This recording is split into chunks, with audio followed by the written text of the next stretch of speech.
Engineer Han Jae-min arrived on the bridge with oil on his hands and fear in his heart. He had heard the Admiral's words over the comm system. The synchronized pulse. He had hoped they would never need to use it. "You understand what you are asking," he said to Admiral Choi. "The pulse was experimental. It was never meant for actual combat." "Explain it to me again," the Jun replied. "Pretend I do not know anything." Jae-min took a deep breath. Around them, the bridge crew continued working, but everyone was listening. The ship shook as another silence attack hit their shields. "When we built the Dreadnoughts, we created a weapon that could disable shields. Any shields. The pulse sends out an energy wave that collapses protective fields for about 30 seconds. The problem is that it also collapses our shields. Every ship in the fleet would be defenseless." Commander Kim Sora stepped forward. "Against a normal enemy, that would be dangerous. Against 3,000 ships, it would be suicide. They could destroy us in 30 seconds. Then we need to make those 30 seconds count," Dejun said. She looked at the tactical display. The mothership was still charging its weapon. They had less than 10 minutes now. On the view screen, she could see the Valari homeworld, beautiful and burning. "Here is what we are going to do," she said. "All 12 dreadnoughts will fire the pulse together. The moment the mothership's shields drop, every weapon we have will target its main weapon port. We destroy that weapon before it can fire." "And what about the enemy fleet?" Sora asked. "When our shields drop, they will attack us with everything they have. That is where our fighter squadrons come in." The Jun pressed her come button. "Lieutenant Shin Dahai, report to the bridge immediately." 2 minutes later, Dahai stood before the Admiral. Her flight suit was scorched. Her face was tired. She had been fighting for hours and had lost 3 pilots. But her eyes were still sharp. "Lieutenant, I need your squadrons to do something impossible," the Jun said. "When the pulse fires, our shields will drop. The enemy fighters will swarm us. I need you to hold them off for 30 seconds. Dahai did not hesitate. "We will do it. You understand what I am asking? 30 seconds with no shields, surrounded by enemies. The losses will be severe. I understand." Dahai's voice was steady. "My mother always said that some things are worth dying for. Saving an entire world seems like one of those things." The Jun felt a strange pressure in her chest. Pride, she realized. Pride for this young woman, for all the young people under her command who were willing to give everything for strangers they had never met. "Get your pilots ready," she said softly. "And thank you." Dahai saluted and left the bridge. The Jun turned back to Engineer Han. "How long do you need to prepare the pulse?" 5 minutes. "I need to synchronize all 12 ships and make sure the timing is perfect. If even one ship fires late, the mothership's shields might recover before we can do enough damage. You have 4 minutes. Go." Jae-min ran from the bridge. He had never worked so fast in his life. His fingers flew across control panels. His voice shouted orders through the comm system. Engineers on all 12 dreadnoughts worked together, connecting systems, adjusting frequencies, preparing for the most important moment of their lives. On the iron will, Captain Ru Dong-wook prepared his weapons. Every rail gun, every plasma lance, every missile, everything they had would fire at once, aimed at a single point on the mothership. "Weapons ready," he reported. "On your command, Admiral." Commander Sora watched the tactical display. The enemy fleet was still fighting them, still pressing the attack. The silence fighters were everywhere, black shapes darting through space. But now they seemed to be pulling back slightly, as if waiting for something. "They know something is happening," Sora said. "They are preparing for our next move." "Let them prepare," the Jun replied. "They have never faced humans before. They do not know what we are capable of. The minutes counted down. On the mothership, the giant weapon glowed brighter and brighter. On the Valari homeworld, millions of people looked up at the sky and prayed to whatever gods they believed in. In the bunkers, Elder Mossick held hands with the Valari around them. They were going to die. They had accepted that. But at least they would not die alone. At least, at the end, someone had come to help. All ships, this is Admiral Choi. The Chun's voice went out to every vessel in the fleet. In 90 seconds, we're going to fire the synchronized pulse. Our shields will drop. The enemy will attack. Many of us may not survive. But if we do nothing, the Valari homeworld dies. An entire civilization, gone forever. I refuse to let that happen. She paused, looking around her bridge at the faces of her crew. I am proud of all of you. Whatever happens next, remember that you are heroes. Not because you are brave, but because you chose to be here. You chose to help people who needed you. That is what makes humanity special. That is what makes us worth saving. Engineer Han's voice came over the comm. Admiral, the pulse is ready. All ships synchronized. Fighter squadrons, launch. The Jun ordered. From the hangars of all 12 dreadnoughts, small ships poured into space. Lieutenant Shin Da-hai led her remaining squadron through the chaos, joining with pilots from other ships. Together, they formed a protective ring around the fleet. All fighters, this is Squadron Leader Shin. In 60 seconds, the big ships lose their shields. Our job is to keep the enemy off them for 30 seconds. That is all. 30 seconds. That is a long time, Squadron Leader, said one young pilot. Yes, it is. But we are going to do it anyway, because that is what heroes do. The countdown continued. 40 seconds. 30, 20. The Jun gripped the arms of her command chair. Her heart was pounding. She thought about her family back on Earth, her husband, her children.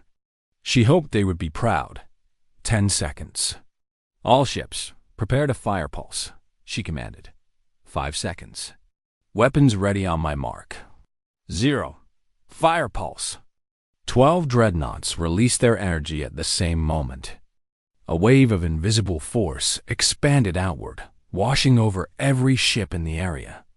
And everywhere it touched, shields collapsed. The mothership's protective barrier flickered and died. For the first time, its hull was exposed. All weapons, fire! The Jun screamed. The Dreadnought Armada unleashed everything they had. Railgun projectiles, plasma lances, missiles, everything flew toward the mothership's weapon port. The impacts were massive. Explosions bloomed across the giant vessel's surface. But at the same moment, the Silence Fighters attacked. They came from every direction. Thousands of black shapes diving toward the defenseless human ships. Lieutenant Shin Da-hai threw her fighter into their path. Squadron, engage. Give them 30 seconds. The space around the dreadnoughts became a hurricane of fire and death. Human pilots fought against impossible numbers. Ships exploded. Pilots died. But they held the line. On the Iron Will, silence weapons hit the hull directly. Without shields, there was nothing to stop them. Sections of the ship tore open. Crew members were sucked into space. Alarms screamed throughout every deck. Hull breach on decks 4 through 7. Someone shouted. Emergency seals. Engineer Han commanded from his station. Keep the core systems running. The seconds crawled by. Each one felt like an hour. On the tactical display, the Jun watched their weapons pound the mothership's weapon port. The giant structure was cracking, breaking apart piece by piece. 20 seconds, Sora announced. The weapon port is at 60% damage. More explosions. More death. A dreadnought named Braveheart took a direct hit to its engine core and exploded, killing everyone aboard. 10 seconds. Weapon port at 80%. Lieutenant had destroyed another enemy fighter, then another. Her ship was damaged. One engine was failing, but she kept fighting. 5 seconds. 90%. The mothership's weapon port exploded. A chain reaction tore through the giant vessel. Its weapon, still charged with planet-killing energy, detonated inside the ship itself. The mothership broke apart. Massive chunks of debris flew in every direction. The light of the explosion lit up the entire system, and then the silence fighters went crazy. Without the mothership's control, they stopped moving in formation. They flew wildly, crashing into each other, spinning out of control. Whatever connected them had been destroyed. Shields are back online. Dongwook shouted. The surviving dreadnoughts raised their defenses, just as the chaos of the enemy fleet reached its peak. Human ships opened fire on the confused silence vessels, destroying hundreds in seconds. Admiral Choi collapsed back in her chair. They had done it. The weapon was destroyed. The planet was saved, but the cost had been terrible. 5 dreadnoughts were destroyed. Thousands of humans were dead. And the battle was not over yet. The remaining silent ships were still dangerous. And the survivors of the fleet were in no condition to celebrate. All ships, the June said, her voice tired but strong. Protect each other. No one dies alone today. We finish this together. The final phase of the battle began. The battle lasted 3 more hours. Without their mothership, the Silence Fleet fell apart. Their perfect coordination was gone. Their ships flew in random patterns, sometimes crashing into each other, sometimes attacking without strategy. They were still dangerous, but they were no longer unstoppable. The 7 surviving dreadnoughts hunted them down. One by one, the black ships were destroyed. The space around the Valari homeworld became a graveyard of metal and fire. When the last silence vessel exploded, Admiral Choi the June finally allowed herself to feel something other than focus. Exhaustion hit her like a wave. Her hands were shaking. Her eyes burned from staring at displays for so long. "It is over," Commander Kim So-ra said quietly. "They are all gone." The Jun nodded, but did not speak. She was looking at the tactical display, at the icons that represented lost ships and dead friends. 5 dreadnoughts destroyed. Braveheart, Thundercloud, Northern Star, Rising Phoenix, Silent Fury. Each name was 1,000 lives. She thought about letters she would have to write, families she would have to face, parents who would never see their children again. "Admiral?" Sora touched her arm gently. "You should rest. Not yet." The Jun stood up, straightening her uniform. "Contact the Valari surface. Tell them the danger has passed. Ask if they need medical assistance or supplies." The next few days were a blur of activity. Human ships moved into orbit around the Valari homeworld. Rescue teams went down to the surface. Medical supplies were shared. Engineers helped repair damaged buildings and infrastructure. The Valari had lost much. Entire cities were destroyed. Millions of their people were dead. Their fleet, their space stations, their orbital defenses, all gone. They were a wounded civilization, struggling to survive, but they were alive. And that was because of the humans. Lieutenant Shin Dihai landed her damaged fighter in the Iron Will's hangar bay. When she climbed out of the cockpit, her hands were shaking so badly she could barely grip the ladder. Of her original 12 pilots, only 3 had survived. She walked through the hangar, past other damaged ships and exhausted pilots. Nobody cheered. Nobody celebrated. They were too tired, too sad, too overwhelmed by what they had been through. In the medical bay, she found engineer Han Jae-min sitting beside a bed. His assistant, Kang Mi-young, was lying there with bandages around her chest and arms. She had been injured when the hull was breached, but she would live. "How is she?" the High asked. "She will be fine. Thanks to her, the shields came back online when they did." She saved many lives. Dahai sat down in a nearby chair. For a long moment, neither of them spoke. Then Jamin said, "I heard about your squadron. I am sorry. They were good pilots. Good friends." Dahai's voice cracked slightly. They knew what they were doing. They knew the risk. Does that make it easier? No, but it makes it meaningful.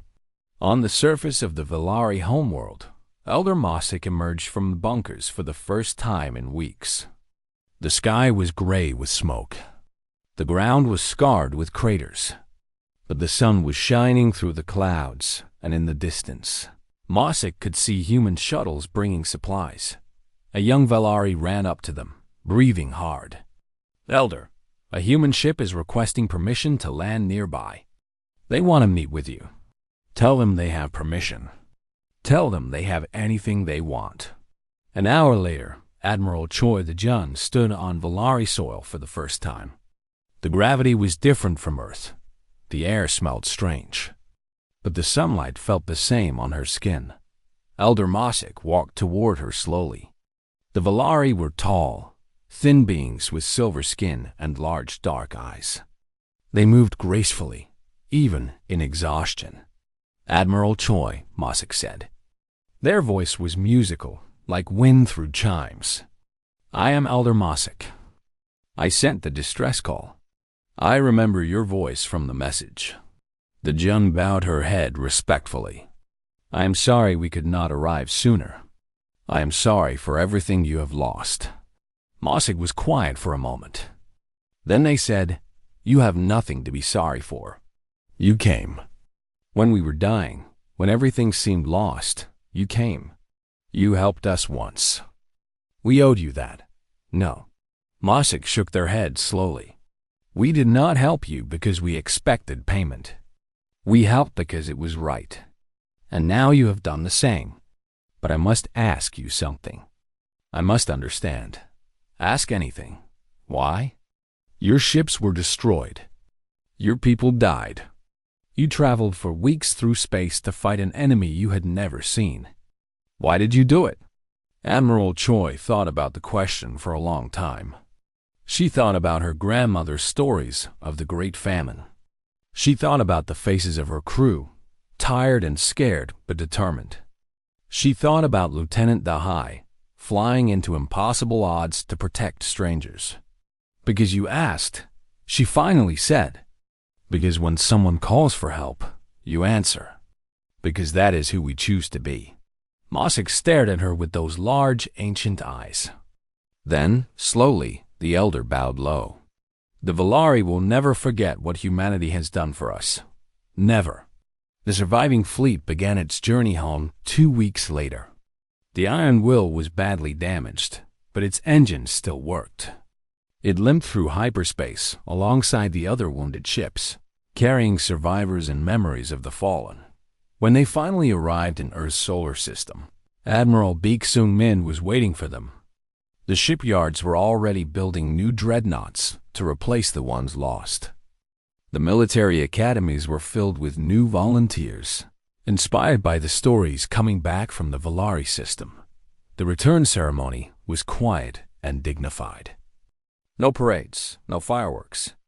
Just families reuniting with soldiers who had returned, and memorial services for those who had not. Admiral Choi stood at a podium and spoke to a crowd of thousands.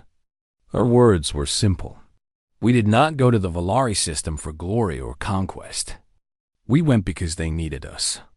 We went because 60 years ago, when Earth was dying, they came to us without being asked. We went because that is what friendship means." She paused, looking out at the faces before her. "We lost good people out there. Friends, brothers, sisters. Their sacrifice means something. It means that humanity keeps its promises. It means that when you call us, we will come. It means that in a galaxy full of darkness, there is still light." The galaxy noticed. Other species, watching from their distant worlds, learned what had happened. They learned that humanity had answered a distress call with everything they had. They learned that humans died protecting people they had never met.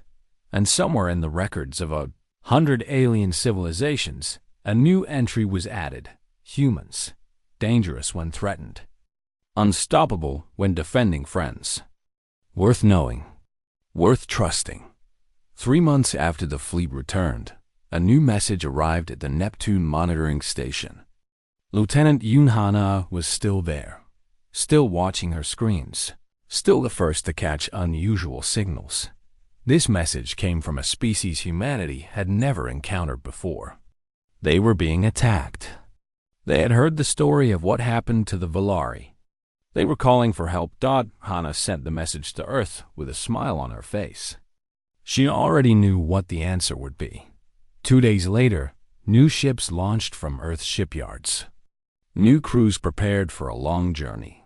A new admiral took command, ready to fly into the unknown. Because when someone calls for help, humanity answers. That is who they are. That is who they will always be. The Silence Fleet was unlike anything the humans had ever seen. Their ships were black as the space between stars. They did not reflect light. They did not show up clearly on sensors. They moved in perfect formation, thousands of vessels acting as one, without any communication signals that human technology could detect. Admiral Choi De-jun stood on the bridge of Iron Will and forced herself to breathe slowly. Fear was natural. Fear was acceptable. But panic would kill them all. Commander Sora, give me a full report. Kim Sora's fingers moved across her tactical display. Her voice was steady, professional. Enemy fleet numbers approximately 3,200 vessels. They range in size from small fighters to large cruisers. Their formation suggests coordinated control, possibly from a central command ship. Any response to our arrival? None, Admiral. They have not changed course or formation. They are continuing their attack on the Valari surface. The Jun looked at the view screen. She could see the Valari homeworld now, a beautiful blue and green planet much like Earth. But the surface was dotted with fires. Smoke rose into the atmosphere. The silence was burning everything. What about the Valari fleet? She asked. Sora shook her head. Destroyed. I am detecting debris fields throughout the system. A few escape ships are still trying to flee, but the enemy is hunting them down. On the planet below, Elder Mosik huddled in an underground bunker with hundreds of other Valari. The sounds of explosions reached them even here, deep beneath the surface. Their world was dying, and there was nothing they could do. Then one of the young Valari pointed at a screen. Elder, look. Ships. Mosik moved toward the display with old, tired legs. The screen showed sensor readings from the remaining satellites. New ships had appeared at the edge of the system. 12 large vessels and dozens of smaller ones. Who are they? Someone asked. Mosik recognized the ship designs from old records. A strange feeling filled their chest. It was something they had not felt in days. Hope. Humans, Mosik whispered. The humans have come. In space, Admiral Choi made her decision quickly. Waiting was not an option. Every minute they delayed, more Valari died. All ships, attack formation Delta. We hit them hard and fast. Target the vessels closest to the evacuation ships first. We need to give those people a chance to escape. Admiral, Sora said carefully, our chances of surviving a direct engagement are very low. Perhaps we should what? Watch from a safe distance while innocent people burn? The Jinn turned to face her tactical officer. I did not come 3 weeks through hyperspace to be careful. I came to fight. Sora nodded once, then began issuing orders. The Dreadnought Armada moved forward. 12 massive ships, each one carrying enough firepower to destroy a small moon. They had been built in secret, hidden from the galaxy, waiting for a moment like this. Now that moment had arrived. The first engagement happened quickly. A group of silence fighters turned to intercept the human fleet. They moved fast, faster than expected, darting through space like angry insects. "Weapons free," Captain Ru Dong-wook announced. His hands moved across the firing controls with practiced ease. The railguns of Iron Will spoke for the first time in combat. Massive metal projectiles flew through space at incredible speeds. When they hit the silence fighters, the enemy ships simply exploded. No shields stopped them. No armor slowed them. "Direct hits," Dong-wook reported. Enemy vessels destroyed. A small cheer went up on the bridge, but the Jun raised her hand. "Save the celebration." That was just the beginning. She was right. More silent ships turned toward them now. Hundreds of them. They came in waves, black shapes against the stars, silent and relentless. Fighter Squadron 7 launched from Iron Will's hangar bays. Lieutenant Shin Da-hai was the first one out, her small ship screaming into the void. Behind her came 11 other pilots, the best humanity had to offer. "Stay tight," she ordered through her cum. "Watch each other's backs. And remember, they cannot communicate like we can. That is our advantage." The space battle became chaos. Railguns fired. Plasma lances cut bright lines through the darkness. Silent ships exploded. Human ships took damage. Voices shouted over cum channels. Alarms screamed. Da-hai flew through it all like she was born for this moment. Her mother's voice echoed in her mind, old lessons about angles and timing and instinct. She destroyed one enemy, then another, then another. Her squadron followed her lead, but they took losses too. "Squadron 7, I am hit." That was Lieutenant No Jinsu, one of her best pilots. His ship was spinning out of control, smoke pouring from the engines. "Eject, Jinsu. Get out of there." "I cannot. The system is jammed." Da-hai watched his ship explode. There was no time to mourn. More enemies were coming. She wiped her eyes and kept flying. On the Iron Will, engineer Han Jae-min was running between stations, fixing problems as they appeared. A power line had failed on Deck 7. A cooling system was overheating on Deck 12. The ship was holding together, but barely. "Jae-min, the forward shields are losing power." That was Kang Mi-young, working at her station with fear in her eyes. Jae-min ran to her display and looked at the readings. She was right. The shields were taking too much damage. They would fail in minutes. "Reroute power from the secondary weapons," he ordered. "Keep those shields up. We need them." The battle continued. Hours passed like minutes. The dreadnoughts proved their worth, destroying silent ships by the hundreds. But the enemy kept coming. For every one they killed, 2 more appeared. And then something new arrived. "Admiral," Commander Sora said, her voice suddenly quiet. "New contact. Very large. Coming through from the far side of the system." The Jun looked at the tactical display. A new shape was appearing, bigger than anything else in the battle. It was the size of a small moon, dark and terrible. "What is that?" she asked. "Unknown. But it is charging some kind of weapon. And the weapon is pointed at the Valari homeworld." In the bunker, Elder Mosik saw the same thing on their screens. The mothership of the Silence had arrived, and it was going to destroy their planet. "No," Mosik whispered. "Please, no." Admiral Choi stared at the massive ship on her display.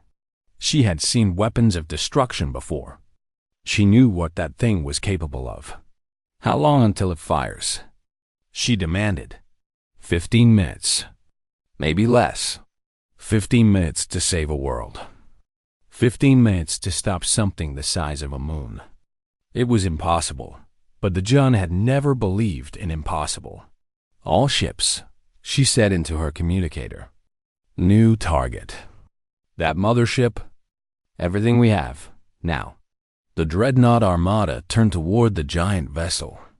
Railguns fired. Plasma lances blazed. Every weapon they had reached out toward the enemy.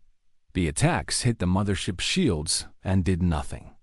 Small explosions flashed against an invisible barrier, but the giant ship continued moving forward, its weapons still charging. "Shields are too strong," Dongwook reported. "Our weapons are not getting through." The Jun felt cold fear wash over her. They had come all this way. They had fought so hard. And now, at the final moment, they were going to fail. On the planet below, the Valari watched their doom approaching. Millions of people, an entire civilization, waiting to die. And in space. 12 human ships faced an enemy they could not defeat, refusing to run, refusing to surrender. Because that was not who they were. Admiral Choi closed her eyes for just a moment. There had to be a way. There had to be something they could do. When she opened her eyes again, she knew what it was. It would be dangerous. It might kill them all. But it was the only chance they had. "Commander Sora, Engineer Han, I need both of you on the bridge immediately. We need to talk about the synchronized pulse."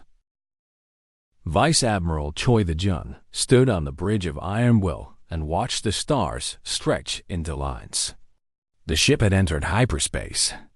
The journey to the Valari system had begun. Around her, officers worked at their stations. Screens glowed with information. Voices called out reports. The ship was alive with activity, and the Jun felt proud of her crew. They had trained for years for a moment that many thought would never come. Now it was here. "All ships report ready, Admiral," said Commander Kim So-ra from her station. Sora was the tactical officer, responsible for battle planning and weapon systems.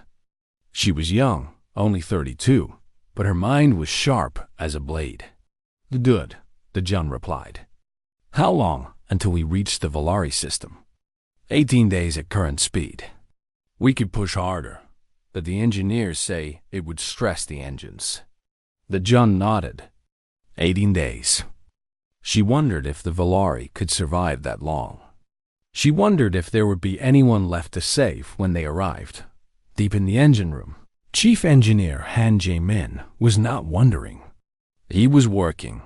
His hands moved across control panels, adjusting power flows and checking system readings. The Iron Will was a beautiful ship, but she had never been tested in real combat. None of the dreadnoughts had. "How are the weapons?" asked a young engineer named Kang Mi-Young.J-Min shook his head. "On paper, they are perfect. The railguns can punch through any armor we know. The plasma lances can cut through shields. But paper is not war. War is chaos and fire, and things breaking when you need them most." Mi-Young looked worried. "Do you think we are ready?" "I think we will find out soon enough." In the mess hall, soldiers and crew members ate their meals and talked about what was coming. Most of them were young.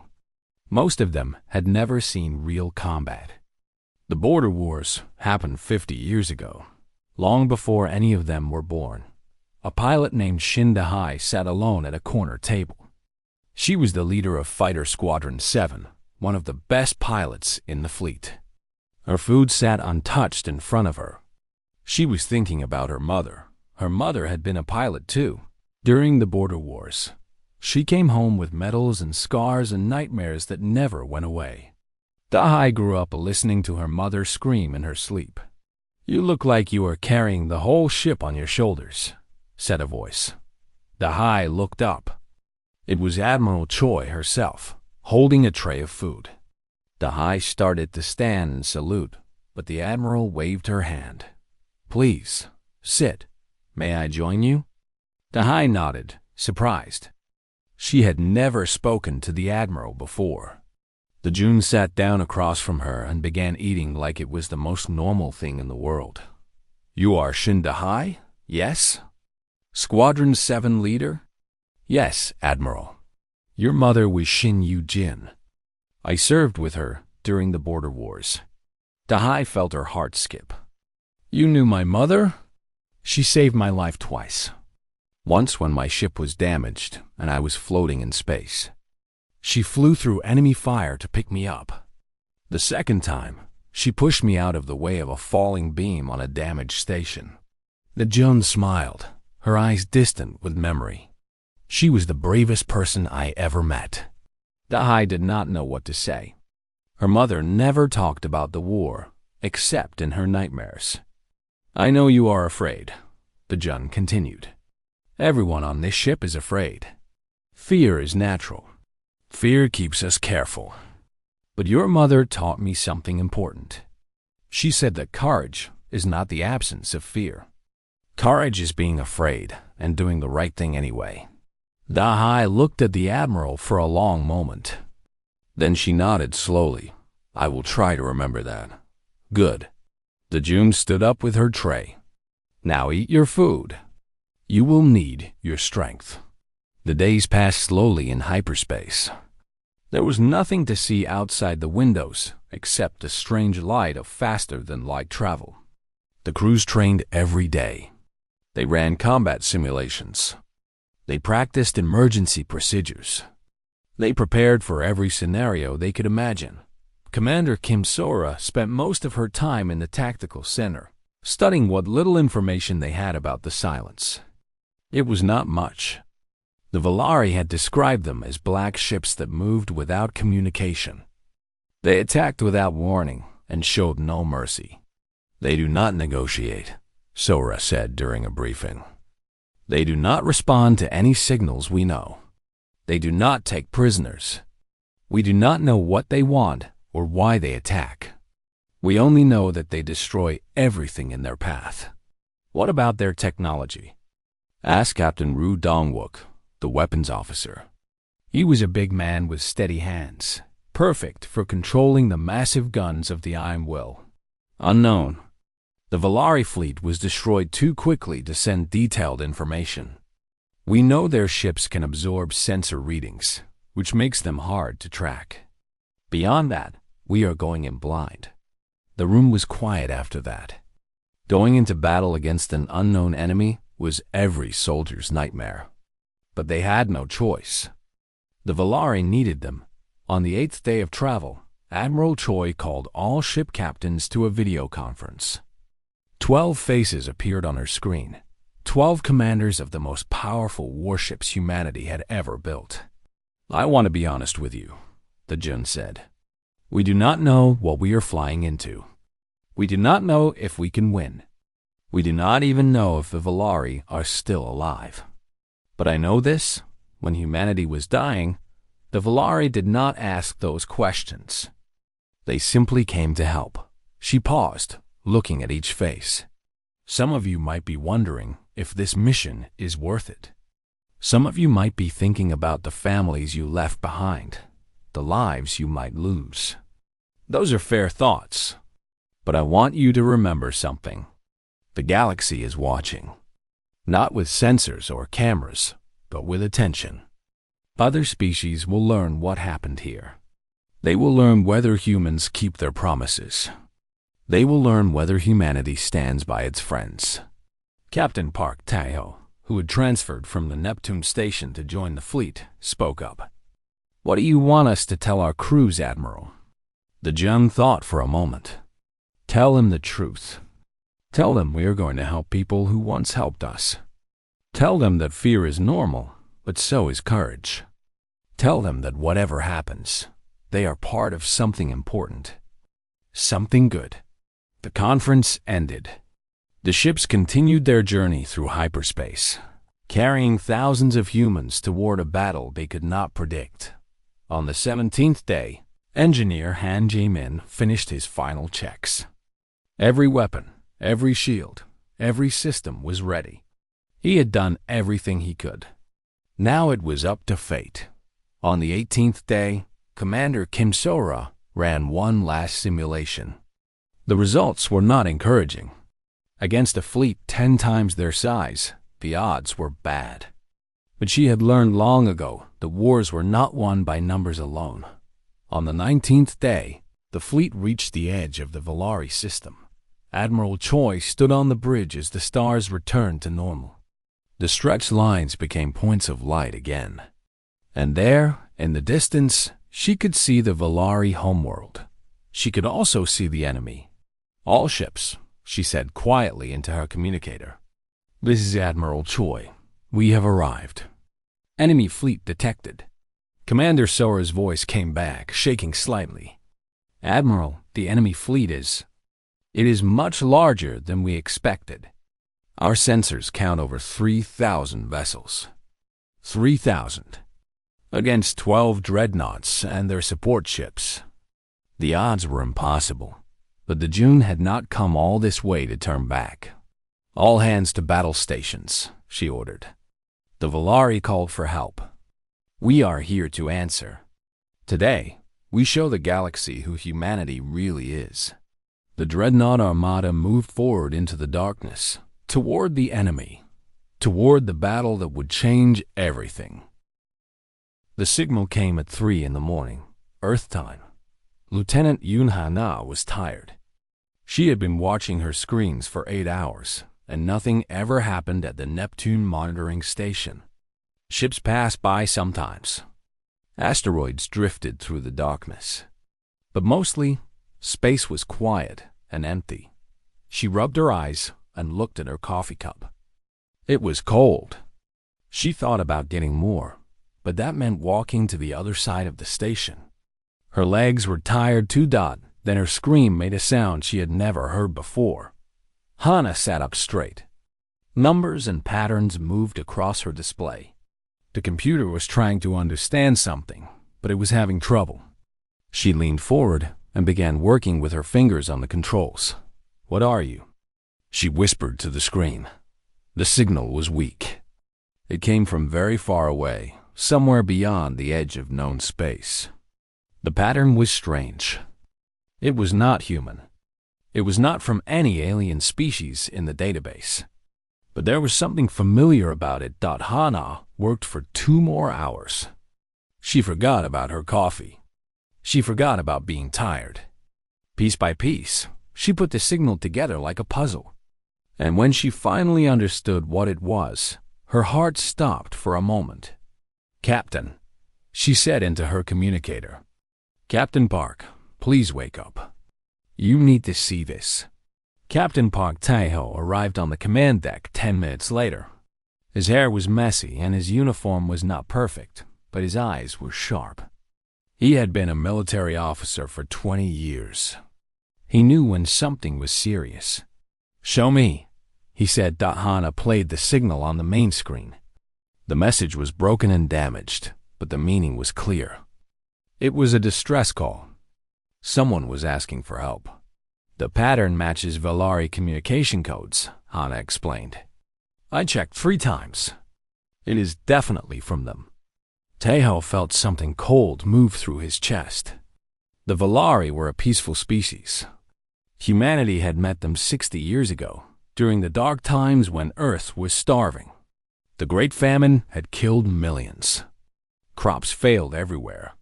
People were dying. The Valari came with ships full of seeds and knowledge. They taught humans how to grow food in new ways. They asked for nothing in return. They simply helped because they could. Now they were calling for help. "Can you clean up the message?" Tae-ho asked. Hana nodded and worked her controls. Static and noise filled the speakers first. Then a voice came through. It was high and musical, the way Valari voices always sounded. But this voice was filled with fear. "This is Elder Mosik of the Valari High Council. Our world is under attack. Our fleet is destroyed. Our people are dying. Please, if anyone can hear this, we need help. The enemy does not speak. They do not negotiate. They only destroy. We call them the Silence. Please, anyone, help us." The message repeated. Then it stopped. For a long moment, nobody on the command deck spoke. Hana looked at her captain. Other officers had gathered, woken by the alert. They all waited for Tae-ho to say something. "How far?" he finally asked. 3 weeks at maximum speed, Hana answered.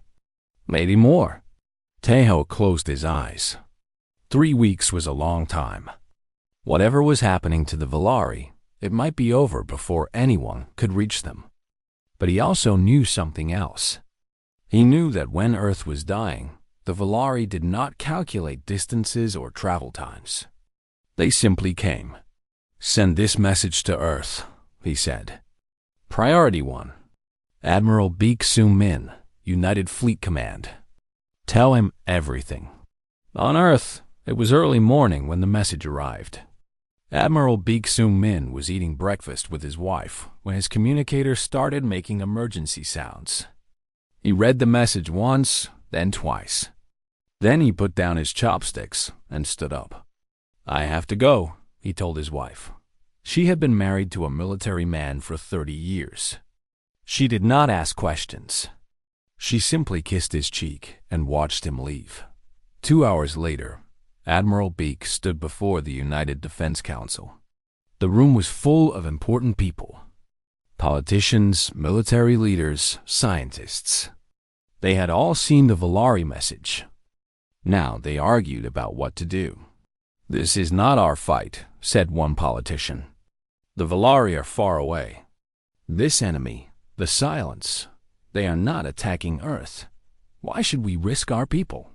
"The Valari saved us," another voice replied. "Without their help, half of humanity would have starved. We owe them gratitude, not our lives. What good is gratitude if we do not act on it?" The argument continued for an hour. Admiral Baek listened to every word. He understood both sides. War was terrible. Sending ships and soldiers to die in a distant conflict was not a decision anyone should make lightly. But he also remembered the stories his grandmother told him. She was a child during the Great Famine. She remembered the hunger, the fear, the feeling that nobody was coming to help. And then the Valari ships appeared in the sky like silver stars, bringing hope. Finally, Admiral Baek raised his hand. The room fell silent. "I have listened to all of you," he said. "I understand the risks. I understand the costs. But I also understand something else. When we were dying, the Valari did not debate. They did not form committees. They did not count the cost. They simply helped." He looked around the room, meeting every eye. "If we do not help them now, we are not the humanity I believe in. We are not the species worth saving. I say we go. I say we fight. And I say we show the galaxy what humans do when their friends are in danger." The vote was not unanimous, but it was enough. That night, across the Earth, strange things began to happen.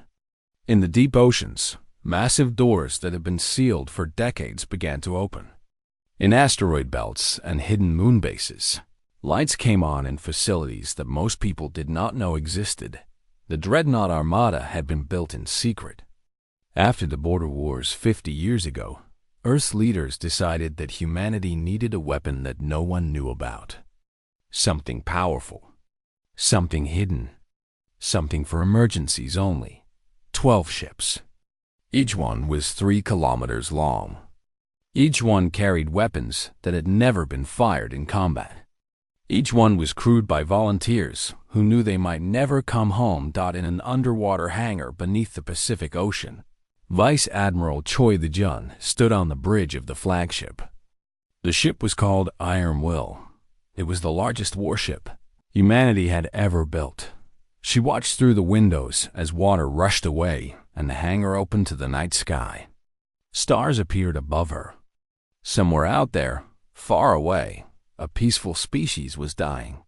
"All ships," she said into her communicator, "prepare for launch. We have a long journey ahead." The engines of Iron Will began to glow. One by one, the other dreadnoughts rose from their hiding places around the world. They climbed through the atmosphere and gathered in orbit, forming a fleet that no alien had ever seen. The Valari had called for help, and humanity answered.